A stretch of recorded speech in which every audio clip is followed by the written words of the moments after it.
السلام علیکم ورحمۃ اللہ وبرکاتہ۔ الحمدللہ رب العالمین والصلاة والسلام علی رسولہ الکریم، اما بعد فاعوذ باللہ من الشیطان الرجیم، بسم اللہ الرحمن الرحیم۔ قرآن مجید میں بہت سارے مقامات پر اللہ رب العزت توبہ کے متعلق، معافی کے متعلق ارشادات فرما رہے ہیں، اور بہت سارے مقامات پر ہمارے پیارے نبی نے بھی ارشادات فرمائے ہیں، جن میں سے ایک بہت مشہور واقعہ ہمارے پیارے نبی نے ارشاد فرمایا ہے کہ ایک بندہ سفر کے لیے نکلتا ہے، اس کے کھانے کا سامان، اس کے پینے کا سامان اس کی سواری کے اوپر، اس کے اونٹ کے اوپر ہوتا ہے، اور سفر کے لیے گھر سے نکل پڑتا ہے، جنگل بیابان میں، صحرا میں پہنچتا ہے تو سستانے کے لیے، آرام کرنے کے لیے سواری سے نیچے اترتا ہے اور سواری کو کسی درخت کے ساتھ باندھ دیتا ہے اور خود آرام کرنے کے لیے لیٹ جاتا ہے۔ اس کی آنکھ لگ جاتی ہے اور جب وہ سو کر اٹھتا ہے تو کیا دیکھتا ہے کہ اس کی سواری غائب ہے، اس کے کھانے کا پینے کا سامان بھی سواری کے اوپر ہے اور سواری غائب ہے۔ تو ادھر ادھر بڑا ڈھونڈتا ہے، دیکھتا ہے، لیکن اس کی سواری نہیں ملتی، بڑا پریشان ہوتا ہے اور تھک ہار کر بیٹھ جاتا ہے کہ اب سواری نہیں مل رہی، کھانے کا سامان اس کے اوپر ہے، پینے کا سامان اس کے اوپر ہے، تو پینا اور کھانا جب نہیں ملے گا تو پھر اس کے بعد کیا ہوگا؟ ظاہر ہے موت ہی ہوگی۔ تو انہی سوچوں میں گم ہے اور بڑا پریشان ہے، تو دیکھتا کیا ہے کہ اچانک سواری اس کے سامنے آ کر کھڑی ہو جاتی ہے، اس کے کھانے کا سامان بھی مل جاتا ہے، اسی طرح صحیح سالم ہے، اور پینے کا سامان بھی صحیح سالم ہے، تو وہ بڑا خوش ہوتا ہے، اور آپ خود حساب لگائیں اس بندے کو کتنی خوشی ہوگی۔ تو اللہ کے نبی نے ارشاد فرمایا ہے، یہ واقعہ بیان کرنے کے بعد وہ اتنی خوشی میں باولا ہو جاتا ہے کہ وہ کہتا ہے میں اللہ اور تو میرا بندہ، یعنی اللہ تعالیٰ کو کہتا ہے کہ میں اللہ، تو میرا بندہ، یعنی اس کے حواس قائم نہیں رہتے۔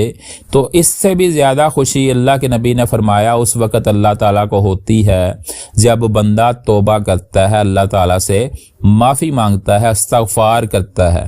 تو میرے عزیز بھائیو، سورہ نوح میں اللہ رب العزت ارشاد فرما رہے ہیں، آیت نمبر 10 ہے، اللہ تعالیٰ فرماتے ہیں فَقُلْ تَسْتَغْفِرُوا رَبَّكُمْ اِنَّهُ كَانَ غَفَّارًا، اور نوح علیہ السلام نے اپنی قوم سے کہا کہ اپنے رب سے اپنے گناہوں بخشواؤ، اللہ تعالیٰ سے معافی مانگو۔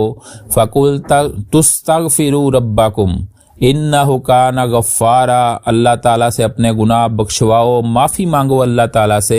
اِنَّهُ كَانَ غَفَّارًا، بے شک وہ یقیناً بڑا بخشنے والا اور معاف کرنے والا ہے۔ یرسل السماء علیکم مدرارا، اگر تم معافی مانگو گے، اللہ تعالیٰ سے توبہ کرو گے، استغفار کرو گے، پھر اللہ تعالیٰ کیا کرے گا؟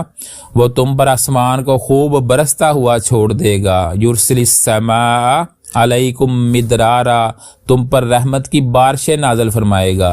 اور اسی طرح آگے اللہ رب العزت فرما رہے ہیں وَيُمْدِدْكُمْ بِأَمْوَالٍ وَبَنِينَ وَيَجْعَلْ لَكُمْ جَنَّاتٍ وَيَجْعَلْ لَكُمْ أَنْهَارًا، اور تمہیں خوب پے در پے مال اور اولاد میں ترقی دے گا، اور تمہیں باغات دے گا، اور تمہارے لیے نہریں نکال دے گا، تمہاری کھیتیوں کو پانی لگانے کے لیے نہریں نکال دے گا۔ اللہ اکبر۔ اسی طرح حدیث میں آتا ہے، ہمارے پیارے نبی حضرت محمد سب کہیں صلی اللہ علیہ وآلہ وسلم نے ارشاد فرمایا، جو شخص استغفار کی پابندی کرتا ہے، جو بندہ استغفار کی پابندی کرتا ہے، توبہ کرتا ہے، معافی مانگتا ہے۔ اکثر ہمارے ذہن میں یہ بات آتی ہے کہ جو بندہ گنہگار ہے، خطا کار ہے، وہ تو معافی مانگے، توبہ کرے، استغفار کرے، تو جس نے گناہ ہی کوئی نہیں کیا وہ کیوں توبہ کرے، معافی مانگے؟ تو میرے عزیز بھائیو، حدیث میں آتا ہے، ہمارے پیارے نبی نے ارشاد فرمایا ہے کہ میں تم میں سب سے زیادہ متقی ہوں، پرہیزگار ہوں، اور اللہ رب العزت نے میری اگلی پچھلی ساری خطائیں معاف کر دی ہیں، اس کے باوجود میں ایک دن میں، دو حدیثیں آتی ہیں، ایک دن میں 70 مرتبہ، اور دوسری حدیث میں آتا ہے ایک دن میں 100 مرتبہ سے بھی زیادہ استغفار کرتا ہوں، توبہ کرتا ہوں، اللہ رب العزت سے معافی مانگتا ہوں۔ تو میرے عزیز بھائیوں، مسلمان ہیں ہم، پیارے نبی کی سنت پر عمل کرتے ہوئے ہمیں ایک دن میں کم از کم 100 مرتبہ استغفار کرنا چاہیے، توبہ کرنی چاہیے، معافی مانگنی چاہیے، اللہ رب العزت کے سامنے اپنی عاجزی پیش کرنا چاہیے۔ تو یہ حدیث جو میں سنا رہا تھا کہ ہمارے پیارے نبی نے ارشاد فرمایا، جو شخص استغفار کی پابندی کرے تو اللہ تعالیٰ اسے ہر غم سے نجات دیتا ہے، اس کی ہر پریشانی دور کرتے ہیں اللہ رب العزت، اس کے لیے ہر تنگی سے نکلنے کا راستہ بنا دیتا ہے اور اسے ایسی جگہ سے روزی دیتا ہے جہاں سے اس کے گمان میں بھی نہیں ہوتا، یعنی اس کے وہم و گمان میں بھی نہیں تھا، ایسی جگہ سے اللہ رب العزت اس کو روزی عطا فرماتے ہیں۔ استغفار کے بارے میں ایک آخری حدیث سنا کر اپنی بات ختم کرتا ہوں۔ 3 افراد حضرت حسین بن علی رضی اللہ تعالی عنہ کے پاس آئے۔ ایک نے بارش کی قلت کی شکایت کی، یہ کافی عرصہ سے بارش نازل نہیں ہوئی۔ آپ رضی اللہ تعالی عنہ نے فرمایا کہ کثرت سے استغفار کیا کرو۔ اس نے بارش کی شکایت کی تو آپ نے فرمایا کہ کثرت سے استغفار کیا کرو، توبہ کیا کرو، اللہ تعالیٰ بارش نازل فرمائے گا۔ تو دوسرے نے کہا میرے ہاں اولاد نہیں ہوتی، میں اولاد کا خواہش مند ہوں۔ فرمایا تم بھی کثرت سے استغفار کیا کرو، اللہ اکبر، اللہ رب العزت اولادیں عطا فرمائے گا۔ تیسرے شخص نے شکوہ کیا زمین میں قحط پڑ گیا ہے، غلہ پیدا نہیں ہوتا یا بہت کم ہوتا ہے۔ حضرت حسین بن علی رضی اللہ تعالی عنہ نے اس سے بھی فرمایا کہ کثرت سے توبہ استغفار کیا کرو، اللہ رب العزت سے معافی مانگا کرو۔ تو آپ کے پاس جو لوگ بیٹھے تھے انہوں نے عرض کیا، نواسہ رسول صلی اللہ علیہ وسلم، تینوں افراد نے مختلف شکایات لے کر آئے مگر آپ نے ایک ہی جواب دیا تینوں کو۔ فرمایا کیا تم نے اللہ تعالیٰ کا فرمان نہیں پڑھا سورہ نوح میں، اپنے رب سے اپنے گناہ بخشواؤ اور معافی مانگو، وہ یقیناً بڑا بخشنے والا ہے، وہ تم پر آسمان کو خوب برساتا ہوا چھوڑ دے گا اور تمہیں خوب مال اور اولاد میں ترقی دے گا اور تمہیں باغات دے گا اور تمہارے لیے نہریں نکالے گا۔ سورہ نوح میں آیت نمبر 10 سے لے کر 12 تک، یعنی 2 آیتوں کا ترجمہ ہے۔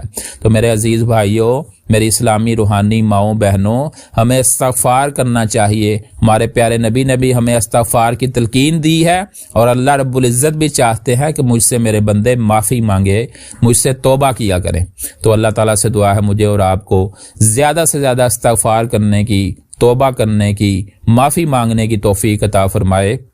میرے بھائیو، یہ جو تسبیح ہے نا، تسبیح استغفر اللہ و اتوب الیہ، استغفر اللہ و اتوب الیہ، اس کا مطلب ہے کہ میں اللہ تعالیٰ سے استغفار کرتا ہوں، معافی مانگتا ہوں اور توبہ کرتا ہوں اللہ تعالیٰ سے۔ تو اس تسبیح کو کم از کم 100 مرتبہ اپنی زبان سے ادا کیا کرو روزانہ کے بیس پر، اور اس کو اپنا معمول بنا لو اور اللہ رب العزت سے مانگا کرو، اللہ رب العزت کے سامنے گڑ گڑایا کرو، عاجزی پیش کیا کرو، رویا کرو، معافی مانگا کرو۔ اللہ تعالیٰ بڑے خوش ہوتے ہیں جب بندہ اللہ رب العزت سے معافی مانگتا ہے۔ تو اللہ تعالیٰ سے دعا ہے مجھے اور آپ کو عمل کرنے کی توفیق عطا فرمائے، میرا اور آپ کا خاتمہ ایمان پر فرمائے، اسلام پر فرمائے اور اچھے کام کرنے کی توفیق عطا فرمائے۔ السلام علیکم ورحمۃ اللہ وبرکاتہ۔